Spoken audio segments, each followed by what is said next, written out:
ദൈവനാമത്തിന് പ്രവർത്തിക്കുന്നു. ശമൂവേലിന്റെ 1-ാം പുസ്തകം 15-ാം അധ്യായം അടിസ്ഥാനമാക്കിയാണ് ചില ചിന്തകളെന്ന് പറയാനായിട്ട് കർത്താവ് ഞാൻ താല്പര്യപ്പെടുന്നത്. ആ അധ്യായത്തിലെ വിഷയം നമുക്ക് വളരെ പരിചയമുള്ളതാണ്. ശൗലിൻ്റെ ജീവിതത്തിൽ വന്ന വീഴ്ച എന്താണെന്നും ദൈവം അതിനോട് എങ്ങനെയാണ് പ്രതികരിച്ചത് എന്നുമാണ് ആ 15-ാം അധ്യായത്തിൽ നമുക്ക് കാണാൻ കഴിയുന്നത്. ഇസ്രായേലിലെ ആദ്യത്തെ 2 രാജാക്കന്മാരുടെ ചരിത്രം, ശൗലിൻ്റെയും പിന്നീട് വന്ന ദാവീദിൻ്റെയും ചരിത്രം നമ്മൾ നോക്കിയാൽ ഈ 2 വ്യത്യസ്ത നിലകളിലുള്ള പാഠങ്ങളാണ് അവരിൽ നമുക്ക് ലഭിക്കുന്നത്. എന്നാൽ 2 പേരോടുമുള്ള ബന്ധത്തിൽ അവരുടെ ജീവിതത്തിൽ വീഴ്ചകൾ സംഭവിച്ചിട്ടുള്ളതായിട്ട് നമ്മൾ വായിക്കുന്നുണ്ട്. ശൗലിൻ്റെ ജീവിതത്തിൽ സംഭവിച്ച പ്രധാനപ്പെട്ട ഒരു കാര്യമാണ് ഈ 1 ശമൂവേൽ 15-ാം അധ്യായത്തിൽ രേഖപ്പെടുത്തിയിട്ടുള്ളത്. ദാവീദിനോട് ബന്ധപ്പെട്ടുള്ളത് നമുക്കറിയാം. ഇതിനേക്കാൾ ഗൗരവമായ തെറ്റാണ് ദാവീദ് ചെയ്തത്. എന്നാൽ ആത്യന്തികമായിട്ട് നമ്മൾ മനസ്സിലാക്കുന്നത് ഇതിൽ ഒരാളോട് ദൈവം ക്ഷമിച്ചു, ഒരാളോട് ദൈവം ക്ഷമിച്ചില്ല. ശൗലിനോട് ദൈവം ക്ഷമിച്ചില്ല, ശൗലിന് ശിക്ഷ കൊടുത്തു. ദാവീദിനോടുള്ള ബന്ധത്തിൽ ദൈവം ക്ഷമിച്ച് പിന്നീട് ദാവീദിനെ ദൈവം വളരെ ശക്തമായിട്ട് തന്നെ ഉപയോഗിക്കുകയും ചെയ്തു. ഞാൻ ഇതുവരെ ആ 2 വ്യക്തികളെ തമ്മിൽ താരതമ്യം ചെയ്ത് ചിന്തിക്കുകയും പറയുകയും ഒക്കെ ചെയ്തപ്പോൾ പറഞ്ഞിട്ടുള്ള പ്രധാനപ്പെട്ട ആശയം എന്താണ്? ദാവീദ് അനുദപിച്ചു, ശൗല് അനുദപിച്ചില്ല. അത് ശരിയാണ്. എന്നാൽ ഈ കഴിഞ്ഞ ദിവസം 1 ശമൂവേൽ 15-ാം അധ്യായം വായിച്ചപ്പോൾ ശൗലും അനുദപിച്ചല്ലോ, പിന്നെ എന്തുകൊണ്ടാണ് ദൈവം ശൗലിനോട് ക്ഷമിക്കാഞ്ഞത് എന്ന് ചിന്തിക്കാനായിട്ടിടയായി. ആ 15-ാം അധ്യായത്തിന്റെ 24-ാമത്തെ വാക്യം നമുക്കൊന്ന് വായിക്കാം. 1 ശമൂവേൽ 15:24.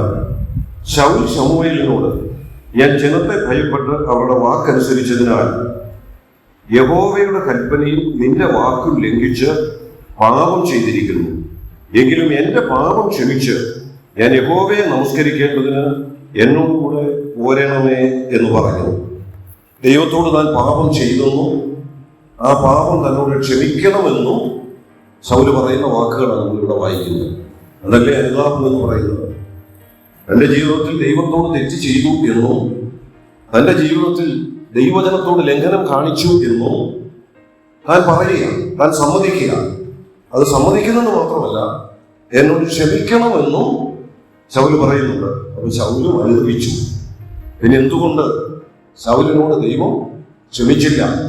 ശൗലിന്റെ ചരിത്രം പിന്നീട് നമുക്കറിയാം, എവിടെയും കാണുന്നില്ല.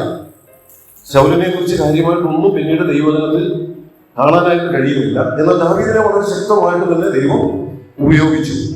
ഈ 2 പേരും അനുദപിച്ചിട്ടും എന്തുകൊണ്ട് ഒരാളോട് ക്ഷമിച്ചു, ഒരാളോട് ക്ഷമിച്ചില്ല?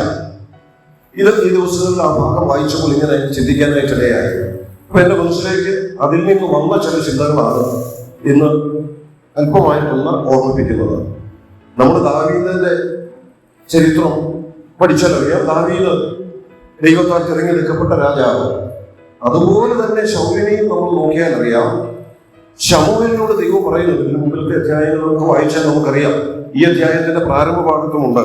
15-ാം അധ്യായത്തിന്റെ ആദ്യം, അനന്തരം ശമൂവേൽ ശൗലിനോട്, യഹോവ നിന്നെ തന്റെ ജനമായ ഇസ്രായേലിന് രാജാവായിട്ട് അഭിഷേകം ചെയ്യുവാൻ എന്നെ നിയോഗിച്ചുവല്ലോ. ഇപ്പൊ ശമൂവേൽ ശൗലിനോട് പറയുന്നുണ്ട്, നിന്നെ രാജാവായിട്ട് അഭിഷേകം ചെയ്യാനായിട്ട് എന്നെ നിയോഗിച്ചിട്ടുണ്ട്. ആര് തന്നെയാണ് നിയോഗിച്ചത്? യഹോവ തന്നെയാണ് നിയോഗിച്ചത്. അപ്പൊ യഹോവയാൽ നിയോഗിക്കപ്പെട്ട യഹോവയുടെ അഭിഷിക്തൻ തന്നെയാണ് ശൗല്. എന്നാൽ നമ്മളതിന്റെ പുറകോട്ടുള്ള ചരിത്രം പഠിച്ചാൽ അറിയാം. ഇതേ പുസ്തകത്തിന്റെ 8-ാം അധ്യായം നമ്മൾ വായിച്ചാൽ അവിടെ ഇങ്ങനൊരു രാജാവിനെ ദൈവം കൊടുത്തതിന്റെ കാരണം എന്താണെന്ന് കാണാൻ കഴിയും. അദ്ദേഹം സൂചിപ്പിക്കുന്നതേ ഉള്ളൂ. ഇസ്രായേലിനെ സംബന്ധിച്ച് മറ്റ് ജാതികളെ പോലുള്ള ഒരു ജാതിയല്ല ഇസ്രായേൽ. പ്രത്യേകിച്ച് യഹൂദന്മാർ. ആവർത്തന പുസ്തകത്തിൽ അവരെ കുറിച്ച് വായിക്കുന്നുണ്ട്, ഇതുപോലൊരു പ്രമാണമുള്ള ജാതി വേറെ ഇല്ല, ഇതുപോലൊരു ദൈവമുള്ള ജാതി വേറെ ഇല്ല. അവരെ കുറിച്ച് പറയുമ്പോൾ കേവലം ഇതുപോലൊരു ജാതിയെന്നുമല്ല പറയുന്നത്, പിന്നെ ഇതുപോലൊരു ശ്രേഷ്ഠ ജാതി വേറെ ഇല്ല എന്ന് പറയുന്നത്.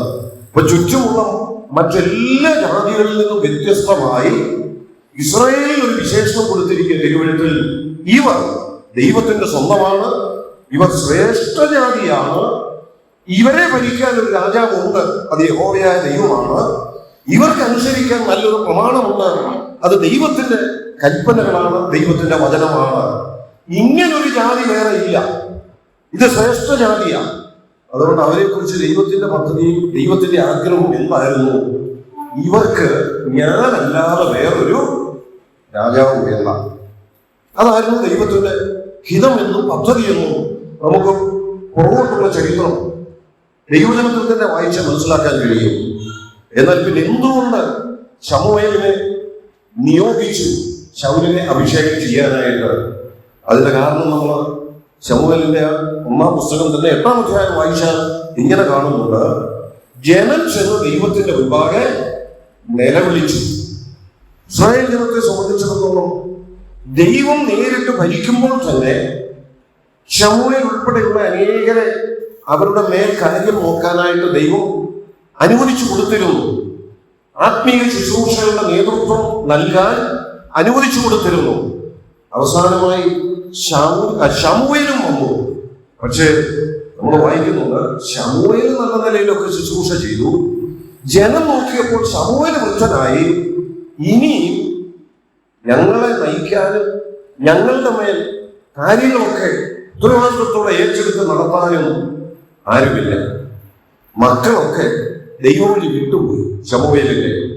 അതുകൊണ്ട് അത് കണ്ട യഹൂദ ജനം ശമൂവേലിനെ ഏൽപ്പിച്ചെന്ന് പറഞ്ഞു, ഞങ്ങൾക്കും ചുറ്റുമുള്ള എല്ലാവർക്കും രാജാവുണ്ട്, അതുപോലെ രാജാവിനെ ഞങ്ങൾക്ക് വേണം.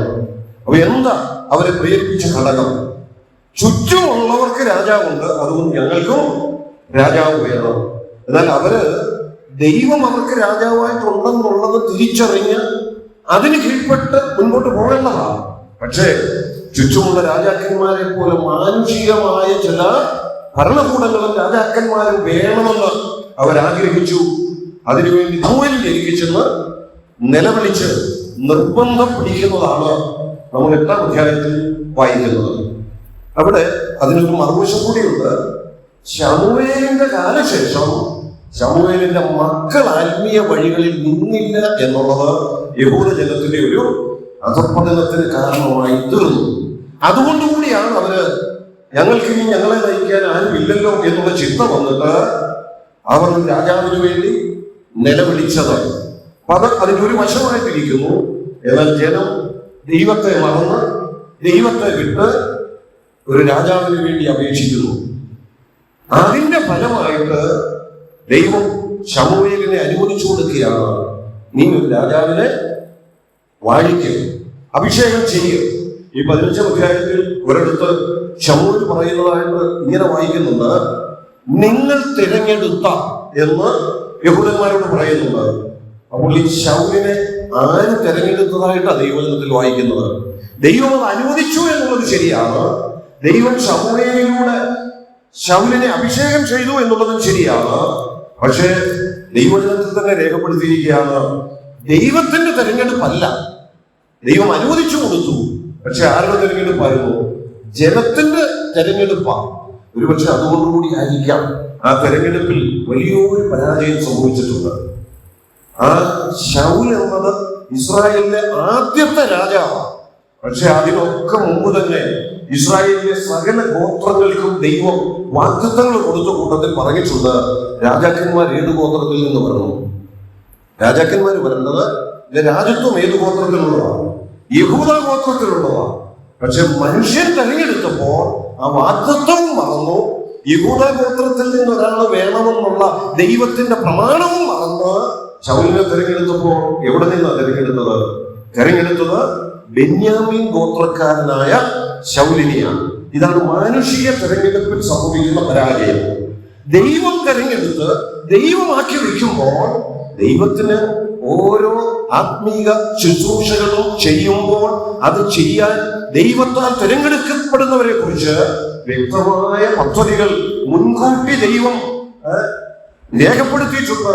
അതിനനുസരിച്ച് ദൈവം പ്രവർത്തിക്കുന്നതാണ്. എന്നാൽ ദൈവത്തിന്റെ ഹിതവും ദൈവത്തിന്റെ പദ്ധതിയും മറന്ന് കേവലം മാനുഷികമായ ചില ചിന്തകളിലേക്ക് പോയപ്പോൾ അവർ ദൈവം കൊടുത്ത വാഗ്ദത്വവും മറന്നു. യഹൂദ ഗോത്രം എന്നുള്ളതെങ്കിലും അവർക്കൊന്ന് പാലിക്കാമായിരുന്നു. അതും മറന്ന് ബെന്യാമീൻ ഗോത്രത്തിൽ നിന്നുള്ളയാളെ തെരഞ്ഞെടുത്തു. അതിൽ നിന്നെല്ലാം നമുക്കൊരു കാര്യം ഇങ്ങനെ മനസ്സിലാക്കാം. ഈ ശൗലിനെ രാജാവായി തെരഞ്ഞെടുത്ത തെരഞ്ഞെടുപ്പ് എന്ന് പറയുന്നത് ദൈവികമല്ലായിരുന്നു, കേവലം മാനുഷികമായ ഒരു തെരഞ്ഞെടുപ്പാണ്. അതുകൊണ്ടൊക്കെ കൂടി ആയിരിക്കാം നമുക്ക് ഇങ്ങനെ ചിന്തിക്കാം, അന്ന് ഇസ്രായേലിൽ ഉണ്ടായിരുന്നതിൽ വെച്ച് മറ്റെല്ലാവരെക്കാളും ഏറ്റവും ഉയരം കൂടിയ മാനുഷികമായ മറ്റെല്ലാവരെക്കാളും യോഗ്യത ഉണ്ടെന്ന് തോന്നിയ ദൈവത്തിന്റെ അഭിഷിക്തനായി ശുശ്രൂഷ ചെയ്യേണ്ടതാണ്. അഭിഷിക്തൻ എന്ന നിലയിൽ ദൈവത്തിന്റെ പേരിൽ ശുശ്രൂഷ ചെയ്യാൻ നിയമിക്കപ്പെടുന്നയാൾ മാനുഷിക പരിഗണനകളുടെ അടിസ്ഥാനത്തിൽ തിരഞ്ഞെടുക്കപ്പെട്ടവനല്ല എന്നുള്ളത് ഒരു വലിയ പാഠം കൂടിയാണ് നമുക്ക് ഈ ശൗലിന്റെ തെരഞ്ഞെടുപ്പിലൂടെ മനസ്സിലാക്കാൻ കഴിയുന്നത്. അതുകൊണ്ട് ആ തെരഞ്ഞെടുപ്പിന്റെ സമയം മുതൽ തന്നെ തെറ്റുപറ്റി, ഗോത്രം മാറി, മനുഷ്യന്റെ ഇഷ്ടത്തിനുള്ള തെരഞ്ഞെടുപ്പ് നടത്തി, മാനുഷിക യോഗ്യതകളുടെ അടിസ്ഥാനത്തിലുള്ള തെരഞ്ഞെടുപ്പ് നടത്തി. ശൗല് രാജാവായി വന്ന സമയം മുതൽ തന്നെ ദൈവത്തിന്റെ പദ്ധതികൾക്ക് തികച്ചും വിരുദ്ധമായ ഒരു തെരഞ്ഞെടുപ്പും ആ നിലയിലുള്ള ഒരു ഭരണ അധികാരവുമാണ് നമുക്ക് കാണാനായിട്ട് കഴിയുന്നത്. ഇനി അത് മാത്രമല്ല, ഈ ശൗലിനെ തെരഞ്ഞെടുത്ത് കഴിഞ്ഞ് അമാലേക്കുമായിട്ട് യുദ്ധം ചെയ്യാനായിട്ട് ദൈവം ശൗലിന്റെ നേതൃത്വത്തിൽ രാജ്യത്തെ സൈന്യത്തെ അയക്കുന്നു. ആ ചരിത്രമാണ് നമുക്ക് ഈ 1 ശമൂവേൽ 15-ാം അധ്യായത്തിൽ വായിക്കാൻ കഴിയുന്നത്. അത് നമുക്ക് വളരെ പരിചിതമായതുകൊണ്ട് ഞാൻ ആവശ്യമായ ഭാഗങ്ങൾ മാത്രം ഒന്ന് പറഞ്ഞു പോകുന്നേ ഉള്ളൂ. അമാലേക്ക് എന്ന ശത്രു സൈന്യത്തെ യുദ്ധം ചെയ്ത് പരാജയപ്പെടുത്തണം. ആ കൂട്ടത്തിൽ ഒരു വാക്കുകൂടെ പറഞ്ഞു, നീ പോയി അമാലേക്കിനെ പൂർണ്ണമായി നശിപ്പിക്കണം. ഈ 15-ാം അധ്യായത്തിൽ നമുക്ക് എഴുതിയിട്ടുണ്ട്, ഞാൻ എല്ലാ ഭാഗങ്ങളും എടുത്ത് വായിക്കുന്നില്ലെന്നേ ഉള്ളൂ. നീ അമാലേക്കിനെ തോൽപ്പിച്ചിട്ട് അമാലേക്കിനെ പൂർണ്ണമായി നശിപ്പിക്കണം, ഒന്നും ശേഷിപ്പിക്കരുത്. ഇതാ പറഞ്ഞു വിട്ടത്. അമാലേക്കിനെ കുറിച്ചൊക്കെ പഠിക്കുമ്പോൾ ദൈവദാസന്മാർ ഇങ്ങനെ പറയാറുണ്ട്, അമാലേക്ക് എന്ന് പറയുന്നത് ജഡത്തിന്റെ ഒരു ചിത്രമാണ്, അല്ലെങ്കിൽ ഈ ലോകത്തിന്റെ ഒരു ചിത്രമാണ് എന്ന നിലയിൽ ആത്മീക ആലോചനകൾ ആ ഭാഗത്തു നിന്ന് വിശദീകരിക്കാറുണ്ട്. അങ്ങനെയാണെങ്കിൽ ഞാൻ അവിടെ ഇങ്ങനെ പറയട്ടെ, ഒരു വലിയ ദൗത്യം ഏൽപ്പിച്ചു വിടുമ്പോൾ ദൈവം ശമൂവേലിലൂടെ ശൗലിനോട് പറയുകയാണ്, നീ ആ ജഡത്തോട് അല്ലെ ലോകത്തോട് പോരാടി അതിനെ തോൽപ്പിച്ച് ജയിച്ചു മടങ്ങി വരണം. പക്ഷെ ഒരു കാര്യം ശ്രദ്ധിച്ചോണം, അതിലൊന്നുപോലും അവിടെ ശേഷിപ്പിക്കരുത്. നമുക്കറിയാം അവിടെ ചിലതിനെ ശേഷിപ്പിച്ചു. രാജാവിനെ പിടിച്ചോണ്ട് വന്നു, ആഗാതി രാജാവിനെ ഒക്കെ പിടിച്ചോണ്ട് വന്നു. അത് മാത്രമല്ല, കണ്ടാ കൊള്ളാവുന്ന മേൽത്തരമായ എന്നൊക്കെ വിശേഷിപ്പിച്ചിട്ടുണ്ട്. അങ്ങനെയുള്ള ചിലതൊക്കെ കൊണ്ടുവന്ന് പിന്നീട് എനിക്ക് ഉപയോഗിക്കാൻ കൊള്ളാമെന്ന് തോന്നിയതൊക്കെ അങ്ങനെയുള്ളതൊക്കെ പിടിച്ചോണ്ട് വന്നു. അങ്ങനെ പിടിച്ചോണ്ട് വന്ന് ഈ കൂട്ടത്തിൽ അതിനെയൊക്കെ അല്ലെ രാജാവ് ഉൾപ്പെടെ പിടിച്ചുകൊണ്ട് വന്ന ചില പടയാളികൾ ഉൾപ്പെടെ തന്റെ സൈന്യത്തോട് ചേർത്തോ അല്ലെ തന്റെ പടയാളികളോട് ചേർത്തോ മുമ്പോട്ട് കൊണ്ടുപോകുക. അമാലേക്കിനെ പൂർണ്ണമായി നശിപ്പിക്കണമെന്ന് പറഞ്ഞിട്ട് മുഴുവൻ നശിപ്പിക്കാതെ അല്പമൊക്കെ ശേഷിപ്പിച്ച് അതുകൊണ്ട് മടങ്ങി വന്നതുകൊണ്ട് അവസാനം സംഭവിച്ചത് എന്താണെന്നറിയാമോ? ശൗൽ എങ്ങനെ കൊല്ലപ്പെട്ടത്? ശൗൽ കൊല്ലപ്പെട്ട ചരിത്രം കൃത്യമായിട്ട് അറിയണമെങ്കിൽ ശമൂവേലിൻ 2-ാം പുസ്തകം 1-ാം അധ്യായം വായിച്ചാൽ മതി. അവിടെ രേഖപ്പെടുത്തിയിട്ടുണ്ട്, ശൗലും സൈന്യവും, പ്രത്യേകിച്ച് ശൗലും ജോനാഥാനും പടയിൽ വിട്ടുപോയി, അവർ രണ്ടും കൊല്ലപ്പെട്ടു, സൈന്യം പരാജയപ്പെട്ടു എന്നുള്ള വാർത്ത ദാവീദിന്റെ ചെവിയിലെത്തി. ദാവീദിനോട് ഒന്ന് പറയുന്നത് ഒരു ചെറുപ്പക്കാരൻ. അപ്പൊ ആ ചെറുപ്പക്കാരനോട് ദാവീദ് ചോദിക്കുന്നു, നീ എങ്ങനെ ഇത് അറിഞ്ഞു? ശൗലും യോനാഥാനും പട്ടുപോയി എന്നുള്ള കാര്യം നീ എങ്ങനെ അറിഞ്ഞു? അപ്പോൾ ആ ചെറുപ്പക്കാരൻ ദാവീദിനോട് പറയുന്നത്, ഞാനിങ്ങനെ യാദൃച്ഛിക അതുവഴി കടന്നു പോകുമ്പോൾ ശൗൽ ഒരു കുന്തത്തിൽ ചാരി നിൽക്കുന്നു എന്ന് പറഞ്ഞാൽ നമുക്ക് ഇങ്ങനെ പറയാം, ശൗല് എതിർ സൈന്യത്തിന്റെ കയ്യിൽപ്പെട്ട് മരിച്ചു പോകാതിരിക്കാൻ, കൊല്ലപ്പെടാതിരിക്കാൻ ആത്മഹത്യക്കുള്ള ഒരു ശ്രമം. കുന്തത്തിൽ ചാരി നിൽക്കുക, എങ്ങനെയെങ്കിലും സ്വയം മരിക്കാനായിട്ട് തന്നെ ഏൽപ്പിച്ചു കൊടുത്തിരിക്കുക. പക്ഷേ താൻ അവിടെ കിടന്നിട്ട് പെട്ടെന്ന് മരിക്കുന്നില്ല, ആകെ പരിഭ്രമം പിടിച്ചു. സൈന്യം വന്ന് തന്നെ കൊല്ലും, അതിനു മുമ്പ് തനിക്ക് മരിക്കണം. പക്ഷെ അത് സാധിക്കുന്നില്ല. ശത്രുവിന്റെ കയ്യാൽ കൊല്ലപ്പെട്ടു എന്ന് വരരുത്. അങ്ങനെയാണ് ഞാൻ അതുവഴി പോകുമ്പോൾ ഈ കാഴ്ച കണ്ടു. ആ കിടപ്പിൽ ശൗല് തിരിഞ്ഞ് എന്നെ ഒന്ന് നോക്കി എന്നെ വിളിച്ചപ്പോ എന്നോട് ചോദിച്ചു, നീ ആരാ? അപ്പൊ ഞാൻ പറഞ്ഞു, ഞാൻ ഒരു അമാലേക്യൻ. എന്നാ ഓടി വന്ന് എന്നെ പെട്ടെന്ന് കൊന്നുതാ എന്ന് ശൗല് പറഞ്ഞു. അപ്പൊ ഈ ഓടി വന്ന് പറഞ്ഞ ചെറുപ്പക്കാരനാരാ? ദാവീദിന്റെ അരികിൽ ശൗലും യോനാഥാനും കൊല്ലപ്പെട്ടെന്ന് വന്ന് പറഞ്ഞ ചെറുപ്പക്കാരനാരാ? ഒരു അമാലേക്യൻ. ശൗലിനെ കൊന്നേച്ചാ വന്നീ പറയുന്നത്. ഞാൻ പറയട്ടെ, ശത്രുവിന്റെ കയ്യാൽ കൊല്ലപ്പെടാതിരിക്കാൻ, കുന്തത്തിന്മേൽ ചാരി ജീവിതം അവസാനിപ്പിക്കാൻ ശൗല് ശ്രമിച്ചു. പക്ഷേ പണ്ട് പൂർണ്ണമായി നശിപ്പിക്കണമെന്ന് പറഞ്ഞ അമാലേക്കിനെ പൂർണ്ണമായി നശിപ്പിക്കാതിരുന്നത് കൊണ്ട് അതിലൊരുവന്റെ കയ്യാലിപ്പോൾ ശൗല് കൊല്ലപ്പെടേണ്ടി വന്നു. അമാലേക്കിനെ പൂർണ്ണമായി നശിപ്പിച്ചു മുമ്പോട്ട് പോകണമെന്നുള്ളതാണ് ദൈവത്തിന്റെ പ്രമാണം ശൗലിന് കൊടുത്തത്. പക്ഷേ അതിൽ ചിലത് ശേഷിപ്പിച്ചതുകൊണ്ട് സംഭവിച്ചത് എന്താണ്? ഒരു വലിയ പാഠം തന്നെയാണ് നമുക്ക് മുമ്പിൽ. നമ്മുടെ ആത്മീയ ജീവിതത്തിലും ചിലതൊക്കെ വിട്ടുപോകുവാൻ ദൈവം നമ്മോട് ആവശ്യപ്പെടുന്നുണ്ട്. നാം പുതിയ നിയമത്തിലേക്ക് വരുമ്പോൾ ഇങ്ങനെ തന്നെ വായിക്കുന്നുണ്ട്, പഴയ മനുഷ്യനെ ഉരിഞ്ഞു കളഞ്ഞ്. പത്രോസിന്റെ ലേഖനത്തിൽ ചില കാര്യങ്ങളൊക്കെ പറഞ്ഞിട്ടുണ്ട്. ഇതൊക്കെ നീക്കിക്കളഞ്ഞ്, ഉപേക്ഷിച്ച്, വേണ്ടെന്ന് വെച്ച്, ഇങ്ങനൊക്കെ പല നിലകളിൽ പല കാര്യങ്ങളെ കുറിച്ച് പുതിയ നിയമത്തിൽ പറയുന്നുണ്ട്. ഞാൻ അതൊന്നും ഓരോന്നെടുത്ത് പറയാനല്ല, എല്ലാം കൂടെ ചേർത്ത് ഇങ്ങനെ പറയട്ടെ.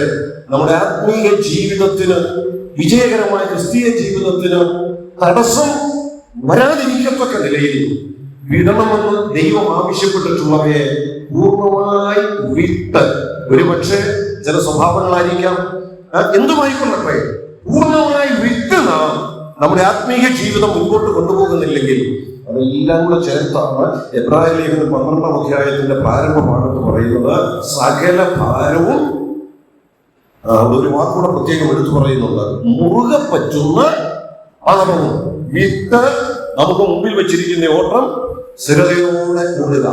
ശൗല് മുഴുവൻ വിട്ടില്ല, മുഴുവൻ ഉപേക്ഷിച്ചില്ല, മുഴുവൻ പരാജയപ്പെടുത്തിയില്ല. അതിന്റെ തിക്തഫലമാണ് ഒരു അമാലേക്കിന്റെ കയ്യാൽ കൊല്ലപ്പെടേണ്ടി വന്നത്. അവൻ തന്നെയാണ് വന്ന് ദാവീദിനോട് പറയുന്നത്. ദാവീദ് അവനോട് ചോദിക്കുക, നീ എങ്ങനെ അറിഞ്ഞു അവരിങ്ങനെയാ കൊല്ലപ്പെട്ടത്, അല്ലെ മരിച്ചു എന്ന് എങ്ങനെ അറിയൂ? പറഞ്ഞു വന്നയാള് തന്നെയാണ്, അമാലേക്കിനായ അവൻ തന്നെ അവരെ കൊന്നത്. അത് ശൗലിന്റെ ജീവിതത്തിലെ മറ്റൊരു പരാജയം. അപ്പൊ ശൗലിനെ ദൈവം തിരഞ്ഞെടുത്തു എന്നുള്ളത് ശരിയാണ്. അത് ജനത്തിന്റെ നിർബന്ധത്തിന് വഴങ്ങി ജനത്താൽ തിരഞ്ഞെടുക്കപ്പെട്ട ഒരു രാജാവായ ശൗലിനെ നമുക്ക് കാണാം. ഞാൻ ആ ആശയത്തെ ഇങ്ങനെ പറയുക, ദൈവഹിതപ്രകാരമുള്ള ഒരു രാജാവായിരുന്നില്ല ആര്? ശൗല്. അപ്പം ദൈവഹിതത്തിന് വിരുദ്ധമായുള്ള ഒരു തെരഞ്ഞെടുപ്പ്. രണ്ടാമത് ആ ശൗലിൽ നമ്മൾ ഇപ്പം കണ്ടത് ദൈവവചനത്തെ പൂർണ്ണമായി അനുസരിക്കാത്ത ഒരു ശൗല് ദൈവവചനം അനുസരിച്ചു. ഈ 15-ാം അധ്യായം നമ്മൾ വായിച്ചാൽ അമാലേക്കിനെയൊക്കെ പരാജയപ്പെടുത്തിയിട്ട് മടങ്ങി വരുന്ന വഴി ദൈവദാസനായ ശമൂവേലിനെ കണ്ടപ്പോൾ പറയുന്ന ഒരു വാക്കുണ്ട്, അതിന്റെ 13-ാമത്തെ വാക്യം. പിന്നെ ശമൂവേൽ ശൗലിന്റെ അടുക്കൽ എത്തിയപ്പോൾ ശൗൽ അവനോട്, യഹോവയാൽ നീ അനുഗ്രഹിക്കപ്പെട്ടവൻ, ഞാൻ യഹോവയുടെ കൽപ്പന നിവർത്തിച്ചിരിക്കുന്നു എന്ന് പറഞ്ഞു. എന്താ ശൗലി ശമൂവേലിനോട് പറഞ്ഞത്? വലിയൊരു, നമ്മുടെ ഭാഷ പറഞ്ഞ വലിയൊരു പ്രകടനമായിട്ട് വരിക, ഇന്ദ്രവാക്യമൊക്കെ വിളിച്ച് അല്ലെ ജയിച്ചു വരിക, അമാലേക്കിനെ തോൽപ്പിച്ചിട്ട് വിജയശ്രീലാളിതരായി സൈന്യമായിട്ട് മടങ്ങി വരിക. ആ മടങ്ങി വരുമ്പോഴാണ് ശമൂവേൽ എന്ന ദൈവദാസൻ നേരെ ചെന്നപ്പോൾ അങ്ങോട്ട് കയറി പറയാ, നീ ദൈവത്താൽ അനുഗ്രഹിക്കപ്പെട്ടവൻ, ഞാനും അനുഗ്രഹിക്കപ്പെട്ടവൻ. അല്ലേ ഞാൻ പറയുന്നത്?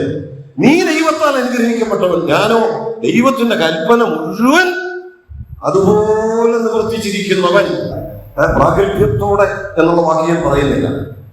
ഉള്ളി കുറ്റബോധമില്ലേ? ഇല്ലാതെ വരുമോ? ദൈവത്തിന്റെ വചനം പൂർണ്ണമായിട്ട് നിവർത്തിച്ചാണോ വരുന്നത്? അല്ല. അമാലേക്കിനെ തോൽപ്പിക്കാൻ പറഞ്ഞു, അത് ചെയ്തു, പക്ഷേ പകുതി അനുസരിച്ചു. ദൈവത്തിന്റെ വചനം നമുക്ക് തന്നത് കുറച്ചൊക്കെ അനുസരിക്കാനല്ല, അതിന്റെ പ്രധാന ഭാഗങ്ങൾ അനുസരിക്കുന്നുണ്ട്. പക്ഷേ ചെറിയ ചെറിയ കാര്യങ്ങൾ ഒന്നും കൊണ്ടുവരുന്നെന്നൊക്കെ പറഞ്ഞു. ഇതിനകത്ത് എന്നാ തെറ്റ്? ഇതൊക്കെ നമുക്ക് ഉപയോഗിക്കാൻ കൊള്ളാവുന്ന സാധനമല്ലേ, അതിനെടുത്താൽ എന്നെ കുഴപ്പം? അങ്ങനെ ചിലതൊക്കെ എന്നെ പിടിച്ചോണ്ട് വന്നുള്ളൂ. അപ്പൊ വേണമെങ്കിൽ ഇങ്ങനെ പറയാം, ദൈവം പറഞ്ഞതിൽ 90% ഞാൻ അനുസരിച്ചു, യുദ്ധം ചെയ്തു, അവരെ തോൽപ്പിച്ചു, വിജയിച്ച് മടങ്ങി വരിക. പക്ഷെ ഒരു 10% അവിടെ തെറ്റ് കിടപ്പുണ്ട്. പക്ഷെ എന്നിട്ട് പറയുന്നത് എന്താ? ദൈവദാസന് മുമ്പിൽ വന്നു വെച്ച് പറയുന്ന വാക്കെന്താ? യഹോവയുടെ കൽപ്പന ഞാൻ, അവിടെ ആ പറയുന്ന വാക്ക് ഒന്നുകൂടെ ഒന്ന് ശ്രദ്ധിച്ചോണം. 13-ാം വാക്യം ഞാൻ ഒന്നുകൂടെ വായിക്കുകയാണ്. യഹോവയാൽ നീ അനുഗ്രഹിക്കപ്പെട്ടവൻ, ഞാൻ യഹോവയുടെ കൽപ്പന നിവർത്തിച്ചിരിക്കുന്നു. ആര് നിവർത്തിച്ചെന്നാ പറയുന്നത്? ഞാൻ യഹോവയുടെ കൽപ്പന നിവർത്തിച്ചിരിക്കുന്നു. ഇത് കേട്ടപ്പോൾ ശമൂവേൽ തിരിച്ച് ചില ചോദ്യങ്ങൾ ചോദിച്ച് എന്താണെന്നൊക്കെ അവിടെ എഴുതിയിട്ടുണ്ട്. പുറകെ കേൾക്കുന്ന ശബ്ദമൊക്കെ എന്താ, നീ ചിലതൊക്കെ പിടിച്ചോണ്ട് വന്നിട്ടുണ്ടല്ലോ എന്ന് പറഞ്ഞപ്പോൾ പിന്നെ പറയുന്ന മറുപടി എന്താ? പിന്നെ പറയുന്ന മറുപടി 15-ാം വാക്യം, അവയെ അമാലേക്യരുടെ പക്കൽ നിന്ന് ഞാൻ കൊണ്ടുവന്നതാകുന്നു എന്നാണോ പറഞ്ഞത്? അല്ല, 15-ാം വാക്യം ശ്രദ്ധിച്ച്, അവയെ അമാലേക്യരുടെ പക്കൽ നിന്ന് അവർ കൊണ്ടുവന്നതാകുന്നു. ജനം ആടുകളിലും കാളുകളിലും നേത്രമായവയെ നിന്റെ ദൈവമായ യഹോവയ്ക്ക് യാഗം കഴിപ്പാൻ ജീവനോടെ സൂക്ഷിച്ചു. യഹോവയുടെ കൽപ്പന മുഴുവൻ നിവർത്തിച്ചെന്ന് പറഞ്ഞപ്പോൾ ആര് നിവർത്തിച്ചെന്നാ പറയുന്നത്? ജനത്തിന് ഒരു പങ്കുമില്ല. എല്ലാ ഉത്തരവാദി ഞാനാണ് യുദ്ധം ചെയ്തത്, ഞാനാണ് യുദ്ധത്തെ നയിച്ചത്, ഞാനാണ് അവരെ തോൽപ്പിച്ചത്, ഞാനാണ് വിജയിച്ചു വരുന്നത്, ഞാനാണ് ദൈവകൽപ്പന നിവർത്തിച്ചത്. പക്ഷെ അതിനകത്തൊരു പെശകുണ്ടെന്ന് ദൈവദാസൻ ചൂണ്ടിക്കാണിച്ചപ്പോൾ പിന്നെ കുറ്റവാളിന്റെ മേലായി. പിന്നെ നേരെ കുറ്റവാളിന്റെ മേലോട്ടിടുക. അയ്യോ, അത് ജനം പിടിച്ചോളൂ അല്ലേ, ജനം പിടിച്ചോളൂ, അതിനകത്ത് എനിക്കൊരു പങ്കുമില്ല. അപ്പൊ ഇതുവരെ എല്ലാ ഉത്തരവാദിത്വം ആര് തന്നെ ഏറ്റെടുത്തു? ഇതുവരെയുള്ള സകല ഉത്തരവാദിത്വവും ഞാൻ നിവർത്തിച്ചിരിക്കുന്നു. അപ്പൊ വിജയമാണെന്ന് കണ്ടപ്പോൾ അത് ഞാനാണ്, അവിടെ ഒരു കുഴപ്പമുണ്ടെന്ന് കണ്ടപ്പോൾ, അതിനകത്തൊരു തെറ്റുണ്ടെന്ന് കണ്ടപ്പോൾ അയ്യോ, എനിക്ക് ഉത്തരവാദിത്വമില്ല. ഇതാണ് ശൗലിന്റെ ആ ശൈലി എന്ന് പറയുന്നത്. ദാവീദിൽ നിന്ന് വ്യത്യസ്തമായി ശൗലിൽ കാണുന്ന ഒരു പ്രത്യേകതയാണ് നാം ഇവിടെ കാണുന്നത്. അത് മാത്രമല്ല, ആദ്യമേ ഞാൻ ദൈവത്തിന്റെ കൽപ്പന നിവർത്തിച്ചിരിക്കുന്നു എന്നൊക്കെ പറഞ്ഞിട്ട്, അതൊരു പക്ഷെ വളരെ ഗമയോടെ ആയിരിക്കും പറഞ്ഞത്, വളരെ അഭിമാനത്തോടെയാണ് പറഞ്ഞത്. പക്ഷെ ശമൂവേൽ തെറ്റുകൾ ചൂണ്ടിക്കാണിച്ചു കഴിഞ്ഞപ്പോൾ ആകെ അസ്വസ്ഥനായി. ഇനി എന്താ പറയേണ്ടതെന്ന് പോലും അറിയത്തില്ല. അങ്ങനെ സംഭവിക്കാം നമുക്കൊക്കെ ചിലപ്പോൾ, അല്ലേ? നമ്മളൊക്കെ തെറ്റുകൾ ജീവിതത്തിൽ സംഭവിക്കുന്നവരാണ്. പക്ഷേ അതാരും അറിയുന്നില്ലെന്ന് കണ്ടാൽ ഒരു പ്രാഗൽഭ്യക്കുറവുമില്ല. എവിടെയും വളരെ അഭിമാനത്തോടെ നിൽക്കും, എവിടെയും വളരെ പ്രാഗൽഭ്യത്തോടെ സംസാരിക്കും. എന്താ കാരണം? തെറ്റില്ലാഞ്ഞിട്ടല്ല, പക്ഷെ ഇതാരും അറിഞ്ഞിട്ടില്ല. ഇതാരും അറിഞ്ഞിട്ടില്ല. പിന്നെ ഞാനെന്തിനാ അതോർത്ത് രാവിലെപ്പെടുന്നത്? ഞാനെന്തിനാ അതോർത്ത് പരിഭ്രമിക്കുന്നത്? ഇതാണ് ശൗലിന്റെയും അവസ്ഥ. തെറ്റ് ചെയ്തിട്ടുണ്ട്, പക്ഷെ അതാരും മനസ്സിലാക്കിയിട്ടില്ല, ആരും അറിഞ്ഞിട്ടില്ല. അതുകൊണ്ട് ദൈവദാസന്റെ മുമ്പിലും വന്നേച്ച് പറയുക, ഞാനെല്ലാം നിവർത്തിച്ച വരുന്നത്, പക്ഷെ അടുത്ത നിമിഷം എനിക്ക് മനസ്സിലായി ഇത് ശമൂവേൽ അറിഞ്ഞു, ഇത് തെറ്റാണെന്ന് ചിലരൊക്കെ അറിഞ്ഞു. ഇതറിഞ്ഞെന്ന് കണ്ടപ്പോൾ അടുത്ത വാചകം ശ്രദ്ധിച്ചാൽ നമുക്കറിയാം, ശൗല് അസ്വസ്ഥനാണ്. എന്താ പറയേണ്ടതെന്ന് പിന്നെ തനിക്ക് അറിയത്തില്ല. അങ്ങനെ വന്നപ്പോൾ താൻ പിന്നെ പറയുന്നത് എന്താണെന്നറിയാമോ? ജനമാണ് കൊണ്ടുവന്നത്, യാഗം കഴിക്കാനാണ് കൊണ്ടുവന്നത് എന്നൊക്കെ പറഞ്ഞ് അടുത്തൊരു വാചകമാണ് പലപ്പോഴും ഞാൻ ആ ഭാഗത്തു നിന്ന് കൂടുതൽ ശ്രദ്ധിക്കുന്നത്. അവയെ അമാലേക്യരുടെ പക്കൽ നിന്ന് അവർ കൊണ്ടുവന്നതാകുന്നു.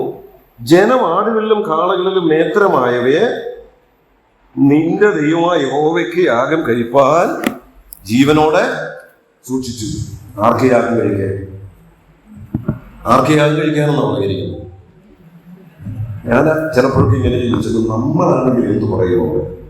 ഇതുപോലൊക്കെ തന്നെ പറയും. ആരും അറിഞ്ഞില്ലെന്ന് കണ്ടാൽ വളരെ പ്രാഗൽഭ്യത്തോടെ നിൽക്കും, അറിഞ്ഞെന്ന് കാണുമ്പോൾ ഒരു ചമ്മലും തെറ്റുകൾ അല്ലെങ്കിൽ ഒരു അസ്വസ്ഥത വരും.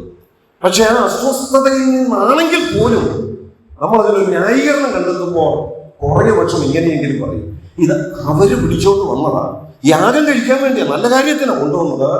പക്ഷെ അവിടെ പറയുന്ന ഒരു വാചകം ശ്രദ്ധിച്ച്, നമ്മുടെ ദൈവത്തിന് യാഗം കഴിക്കാനെന്നെങ്കിലും പറഞ്ഞേനെ, അല്ലേ? പക്ഷെ ഇവിടെ ശൗല് പറയുമ്പോൾ എന്താ പറഞ്ഞത്? നിന്റെ ദൈവമായ യഹോവയ്ക്ക് യാഗം കഴിക്കാൻ. അപ്പൊ എങ്ങനെയോ അതാണ് ഞാൻ പറഞ്ഞത്, ആകെ അസ്വസ്ഥനായി. ഈ ദൈവം എവിടെയാണെന്നുള്ളത് പോലും തനിക്കങ്ങ് തുറന്ന് സമ്മതിക്കാൻ പറ്റാതെ വണ്ണം അസ്വസ്ഥനായി. ഇത് പലപ്പോഴും നമ്മുടെ ജീവിതത്തിൽ സംഭവിക്കും.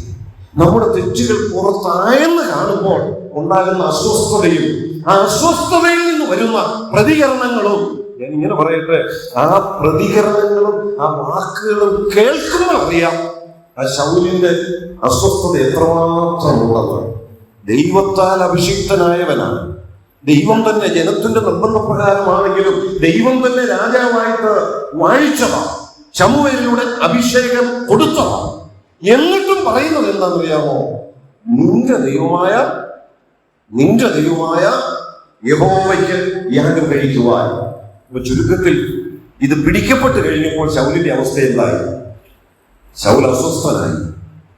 ദൈവമുമ്പാകെ പ്രാഗൽഭ്യത്തോടെ നിൽക്കാൻ പോലും കഴിയാത്ത ഒരവസ്ഥ ശൗലിനുണ്ടായി. ഇതൊക്കെ കഴിഞ്ഞ് നമ്മൾ വേഗത്തിൽ ഞാൻ മുൻപോട്ട് വരിക. ഇതൊക്കെ കഴിഞ്ഞാണ് ശമൂവേലിനോട് പറയുന്നത്. ശമൂവേലിനോട്, ഞാൻ ജനത്തെ ഭയപ്പെട്ട് അവരുടെ വാക്കനുസരിച്ചതിനാൽ യഹോവയുടെ കൽപ്പനയും നിന്റെ വാക്കും ലംഘിച്ച് പാപം ചെയ്തിരിക്കുന്നു. എങ്കിലും എന്റെ പാപം ക്ഷമിച്ച് ഞാൻ യഹോവയെ നമസ്കരിക്കേണ്ടതിന് എന്നോടുകൂടെ വരണമേ. എല്ലാം കഴിഞ്ഞ് അതിന്റെ ഇടയ്ക്കത്തെ കാര്യങ്ങളൊക്കെ വിശദീകരിക്കുന്നത് പക്ഷെ സമയം ഇല്ലാത്തതുകൊണ്ട് ഞാൻ അവസാന ഭാഗത്തേക്ക് അങ്ങ് വരികയാണ്. എല്ലാം കഴിഞ്ഞ് ഒടുവിൽ ശമൂവേലിനോട് പറയുന്നു. ആ പറയുന്നിടത്ത് ഒന്നുകൂടെ ഒന്ന് ശ്രദ്ധിച്ച്, യഹോവയുടെ കൽപ്പനയും നിന്റെ വാക്കും ലംഘിച്ചു. അപ്പൊ ശമൂവേൽ രണ്ട് കാര്യം അവിടെ തുറന്ന് സമ്മതിക്കുന്നുണ്ട്. ഒന്ന്, ഞാൻ യഹോവയുടെ കൽപ്പന ലംഘിച്ചു. ഒരല്പം മുമ്പ് ശമൂവേലിനോട് ശൗൽ പറഞ്ഞതില്ല. ഒരല്പം മുമ്പ് കുറ്റം ശമൂവേലിനും ആളുകൾക്കും മനസ്സിലായി എന്നറിയുന്നതിന് മുമ്പ് ശമൂവേലിനോട് പറഞ്ഞത് എന്താണ്? ഞാൻ യഹോവയുടെ കൽപ്പന നിവർത്തിച്ചിരിക്കുന്നു. പക്ഷെ അല്പം കഴിഞ്ഞപ്പോ അതേ ശമൂവേലിനോട് പറയാ, ഞാൻ യഹോവയുടെ കൽപ്പന ലംഘിച്ചിരിക്കുന്നു. അല്ലേ? ഒരേ സംഭവമാണ്. അധിക സമയമായിട്ടില്ല. ഒരല്പം മുമ്പ് ശൗൽ പറഞ്ഞു, ഞാൻ യഹോവയുടെ കൽപ്പന നിവർത്തിച്ചിരിക്കുന്നു. എപ്പോഴാ പറഞ്ഞത്? തെറ്റാർക്കും വെളിപ്പെട്ടിട്ടില്ലെന്നുള്ള ചിന്തയിൽ. എന്നാൽ അല്പം കഴിഞ്ഞപ്പോൾ ആ തെറ്റ് ചിലർക്കും വെളിപ്പെട്ടെന്ന് കണ്ടപ്പോൾ പറയാ, ഓ, ഞാൻ യഹോവയുടെ കൽപ്പന ലംഘിച്ചു. പക്ഷെ അത് പറഞ്ഞിട്ട് അടുത്ത വാചകം കൂടെ ഒന്ന് ശ്രദ്ധിച്ചു, ഞാൻ യഹോവയുടെ കൽപ്പനയും നിന്റെ വാക്കും ലംഘിച്ച് പാപം ചെയ്തിരിക്കുന്നു. അപ്പൊ രണ്ട് കാര്യം കൂടെ സംബന്ധിച്ചു. ഒന്ന്, ഞാൻ യഹോവയുടെ കൽപ്പന ലംഘിച്ചു. രണ്ട്, നിന്റെ വാക്കും ഞാൻ ലംഘിച്ചു. പക്ഷെ പിന്നെ അടുത്ത വാചകം ഒന്ന് ശ്രദ്ധിച്ച്, ഇതിലേതിന് പരിഹാരം വരുത്തി? രണ്ട് കാര്യം കൂടെ സമ്മതിക്കുന്നുണ്ട്. യഹോവയുടെ കൽപ്പനയും ലംഘിച്ചു, നിന്റെ വാക്കും ഞാൻ ലംഘിച്ചു. പക്ഷെ അടുത്ത വാക്യം 25-ാം വാക്യം പറയുന്നു, എങ്കിലും എന്റെ പാപം ക്ഷമിച്ച് ഞാൻ യഹോവയെ നമസ്കരിക്കേണ്ടതിന് എന്നോടുകൂടെ പോരണമേ. അതാരോടാ പറയുന്നത്? യഹോവയോടല്ല, ആണോ? ശമൂവേലിനോട് പറയുകയാണ്, നീ എന്നോട് ക്ഷമിക്കണം. നിങ്ങൾ ശ്രദ്ധിച്ചു, പിന്നീട് ആ താഴോട്ടൊക്കെ ഒന്ന് വായിച്ചു നോക്കൂ. ഈ ശൗല് യഹോവയോട് ക്ഷമ ചോദിച്ചാൽ എവിടെയും വായിക്കുന്നുണ്ട്? ഇല്ല. ശമൂവേലിനോട് ക്ഷമ ചോദിച്ചു, ശമൂവേലിനോടൊന്ന് പരിഹരിക്കാൻ ആവശ്യപ്പെട്ടു. പക്ഷേ രണ്ട് തെറ്റ് സമ്മതിച്ചു. ഒന്ന്, ഞാൻ യഹോവയോടും ലംഘനം ചെയ്തു, നിന്റെ വാക്കിലും ലംഘനം കാണിച്ചു. അങ്ങനെയാണെങ്കിൽ ഇത് പരിഹരിക്കുമ്പോൾ ഏതൊക്കെ പരിഹരിക്കണം?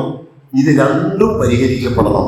പക്ഷെ ഇവിടെ നമ്മൾ ശ്രദ്ധിച്ച് അടുത്ത വാചകത്തിൽ ശമൂവേലിനോട് പറയുന്നത്, നീ എൻ്റെ കൂടെ പോകണം, നീ എന്നോട് ക്ഷമിക്കണം.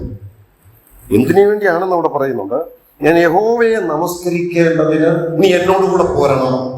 അപ്പൊ നീയോട് ഉണ്ടേ കുഴപ്പമില്ല, ഞാൻ പോയി നമസ്കരിക്കാൻ പോകുമോ? അതുകൊണ്ട് നീയും എൻ്റെ കൂടെ ഒന്ന് വരണം. നീ അനുതാപം ശരിയായ അനുതാപം പോകണം. ഞാൻ ആദ്യം പറഞ്ഞു, ദാവീദും അനുദപിച്ചു, ശൗലും അനുദപിച്ചു. പക്ഷെ ശൗലിനോട് എന്തുകൊണ്ട് ക്ഷമിച്ചില്ല? ഞാൻ ഇവിടുന്ന് ഒരു ആശയം ഇങ്ങനെ തന്നെ പറയട്ടെ. ശൗലിന് അനുതാപം തോന്നിയല്ല, ക്ഷമ ചോദിച്ചു എന്നുള്ളത് ശരിയാണ്. പക്ഷേ ആരോടെ ചോദിച്ചുള്ളൂ? ശമൂവേലിനോടെ ചോദിച്ചുള്ളൂ. യഹോവയുടെ മുൻപാകെ വീഴാനോ യഹോവയുടെ മുൻപാകെ നിലവിളിക്കാനോ ദൈവം മുൻപാകെ അനുതാപത്തോടെ കരച്ചിലോടെ ചെല്ലാനോ ശൗല് തയ്യാറായില്ല. അതുകൊണ്ട് എന്താ സംഭവിച്ചത്? അതുകൊണ്ടാണ് ശൗലിന്റെ ചരിത്രത്തിൽ പിന്നീട് നാം കാണുന്നതൊക്കെ, അല്ലെങ്കിൽ മറ്റൊന്നും കാര്യമായിട്ട് കാണാത്തത്. ഇനി ഞാൻ അവിടെ രണ്ടാമത് വേറൊരു കാര്യം കൂടെ പറയട്ടെ. ഇവിടെ എപ്പോഴാ ശൗല് ശമൂവേലിനോടാണെങ്കിലും ക്ഷമ ചോദിച്ചത്? അതിന്റെ തൊട്ട് മുമ്പിലത്തെ വാക്യത്തിലുണ്ട്, 23-ാമത്തെ വാക്യത്തിൽ, നീ യഹോവയുടെ വചനത്തെ തള്ളിക്കളഞ്ഞതുകൊണ്ട് അവൻ നിന്നെയും രാജസ്ഥാനത്തിൽ നിന്ന് തള്ളിക്കളഞ്ഞിരിക്കുന്നു. ഇതുവരെ ക്ഷമ ചോദിച്ചില്ല, ഇതുവരെ അത് പരിഹാരം വരുത്താൻ ശ്രമിച്ചില്ല. ന്യായമൊക്കെ പറഞ്ഞ് ഇങ്ങനെ മുമ്പോട്ട് പോയി. പക്ഷെ അവസാനം ശമൂവേൽ ഒന്നിച്ച് പറഞ്ഞു.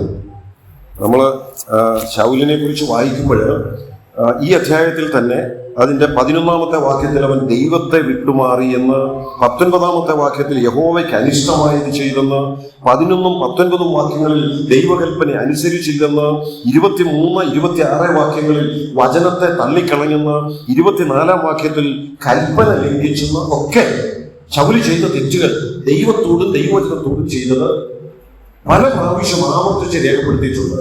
ഇതൊക്കെ ആണെങ്കിലും എപ്പോഴാണെന്നറിയാമോ തെറ്റൊന്ന് സമ്മതിച്ചത്? അനുതാപമോ ക്ഷമ ചോദിച്ചതോ ശമൂവേലിനോടെ ഉള്ളൂ. അതൊരു വശം.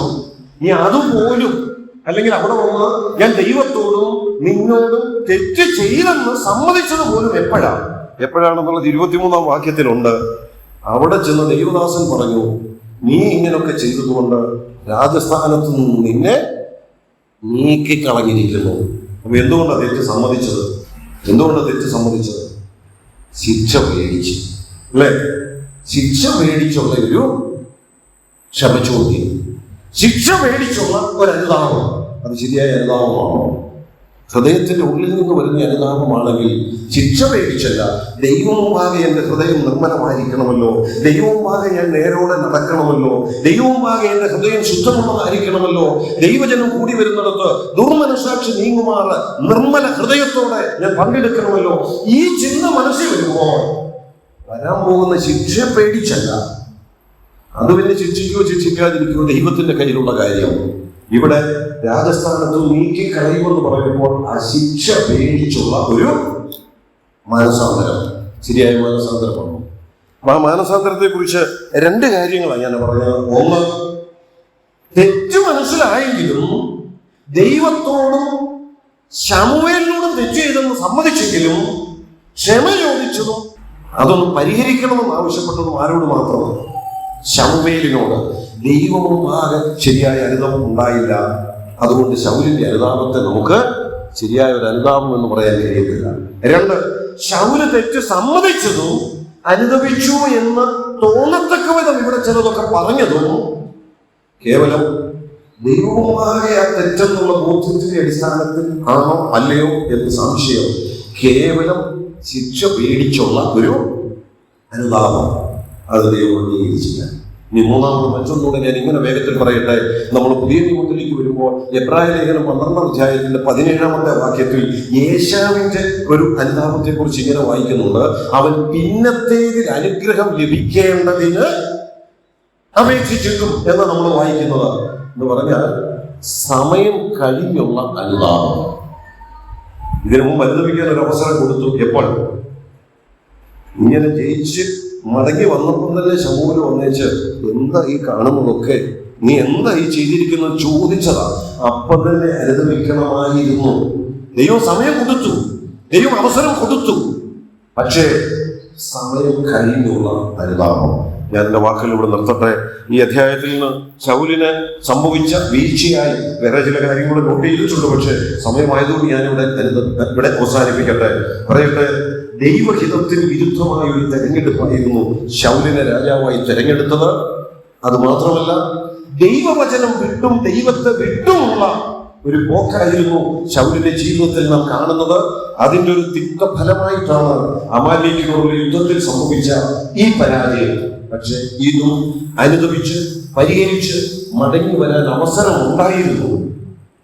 ശൗലത് പ്രയോജനപ്പെടുത്തിയില്ല. കേവലം ശിക്ഷ ഭയന്നുള്ള ഒരു ഏറ്റുപറച്ചിലും സമയം കഴിഞ്ഞുള്ള ഒരു ഏറ്റുപറച്ചിലും കേവലം ശമൂവേലിനോട് മാത്രം ക്ഷമ ചോദിക്കുന്ന ഒരനുഭവവും. അവിടെ ശൗൽ തന്നെ പറയുന്ന വേറൊരു വാചകമുണ്ട്, ഞാൻ ജനത്തെ ഭയപ്പെട്ട് അവരെ അനുസരിക്കുക. അപ്പൊ ഈ തെറ്റൊക്കെ ചൂണ്ടിക്കാണിച്ച് ദൈവദാസൻ വന്ന് മുമ്പിൽ നിൽക്കുമ്പോഴും ആരെ പേടിയുണ്ട്? ശമൂവേലിനെ പേടിയുണ്ട്, ആരെ പേടിയില്ല? ദൈവത്തെ പേടിയില്ല. ദൈവത്തെ പേടിയുണ്ടായിരുന്നെ ദൈവത്തോട് തന്നെ ക്ഷമ ചോദിച്ചേനെ. ദാവീദ് ക്ഷമ ചോദിച്ചത് ആരാണ്? ദാവീദ് ക്ഷമ ചോദിച്ച്, അല്ലെങ്കിൽ ദാവീദ് അനുദപിച്ച് നിലവിളിച്ച് ആ പറഞ്ഞതല്ലേ ഒരു സങ്കീർത്തനമായിട്ട് തന്നെ നമുക്ക് കിട്ടിയിട്ടുമുണ്ട്. ദൈവത്തോടാണ്. നമ്മുടെ ജീവിതത്തിൽ കുറവുകൾ സംഭവിക്കാം, വീഴ്ചകൾ സംഭവിക്കാം. പക്ഷേ ദൈവം തന്റെ വചനത്തിലുള്ളത് ബോധ്യപ്പെടുത്തുമ്പോൾ അത് ബോധ്യമാകുന്ന സമയത്ത് കേവലം വരാൻ പോകുന്ന ശിക്ഷകളെ പേടിച്ചല്ല, അതുമല്ല കേവലം മനുഷ്യരോട് മാത്രമല്ല, മനുഷ്യരോട് പരിഹരിക്കുന്നത് അവരോടും പരിഹരിക്കണം. അതിനപ്പുറത്ത് ദൈവവുമായി നമ്മുടെ ജീവിതത്തെ നിർമ്മലമാക്കി കൊണ്ടുപോകുമ്പോഴാണ് ദാവീദ് ഉപയോഗിച്ചതുകൊണ്ട് നമ്മെ ദൈവത്തിന് ഉപയോഗിക്കാൻ കഴിയുന്നത്. ശൗലിന്റെ ചരിത്രം നമുക്കൊരു മുന്നറിയിപ്പ്, ഒരു വാണിംഗ്. ആ മുന്നറിയിപ്പ് നമുക്ക് ഉൾക്കൊണ്ടുകൊണ്ട് തന്നെ മുന്നോട്ട് പോകാം. ദൈവം നമ്മെ